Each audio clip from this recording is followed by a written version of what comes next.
Ok, de salutare toată lumea, eu sunt Daru și am pregătit un nou video de pe acest canal. În acest video o să vă arăt două scheme. Prima este base cap din base cap, să o băgați în spike, așa, o să vă arăt imediat. Și a doua este din B cap, să dați birdul.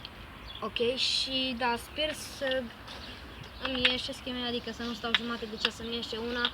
Și sper să fie, nu știu, să fie cât mai bun video și să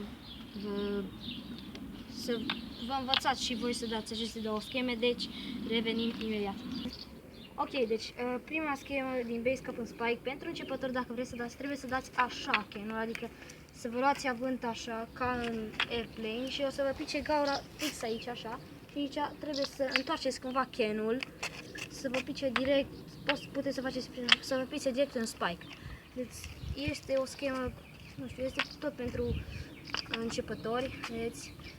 Și da, eu de multe ori nu mai fac așa, nu mai dau avânt, eu fac direct așa, dar trebuie să dați către voi, adică să dați în partea din încolo, așa, să vă vină bila direct aici, gaura. Și așa o să faceți și o să întoarceți scanul și da, trebuie să fiți rapizi la can, adică când întoarceți scanul, trebuie să fiți rapizi ca să puneți spike-ul direct, adică să-l țineți drept, ca să pice fix în spike. Este o schemă puțin mai grea, dar dacă o zi, două încercați, o faceți în continuu, o să vă iasă 100%, pentru că eu 2 zile am lucrat această schemă și este foarte, foarte tare, arată și foarte frumos și da.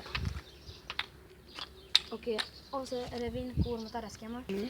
Ok, da, fraților, a doua schemă o să vină acum, dar o să vă mai spun și ceva. Vă mulțumesc pentru toată activitatea care o avem pe acest canal, pentru că este o activitate foarte, foarte mare. Deja avem peste 5 abonați, avem și este foarte, foarte tare. Deci da, hai să trecem la următoarea schemă. Următoarea schemă este din B-cap în bird. Asta este de, nu știu, puțin mai avansați, pentru că dacă o faceți din prima, dați iară așa ca în airplane și puteți să faceți hopuri, să vă pice gaura așa. Știți ce faceți așa și vă pică în bird. Dar trebuie să aveți multă, nu știu cum să zic, este și puțin grea, dar dacă exersați mult timp o să vă ieși. Deci trebuie să dați așa pentru începători ca în airplane. Ok, deci trebuie să dați așa și eu de multe ori fac și așa, dar așa este mai greu, nu mi iasă tot timpul. Și da, nu este mai bine așa să faceți. Ok, ok. Vedeți, așa este.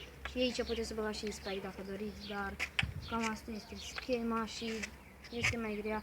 Hai să vă arăt și așa, adică să nu mai dau avânt. Vedeți? Și în spike, aici puteți face așa și mai multe scheme. Deci da, fraților, nu știu, cam atât este, faceți video. Dacă v-a plăcut, nu uitați să apăsați butonul de like, să faceți cât mai multe like-uri.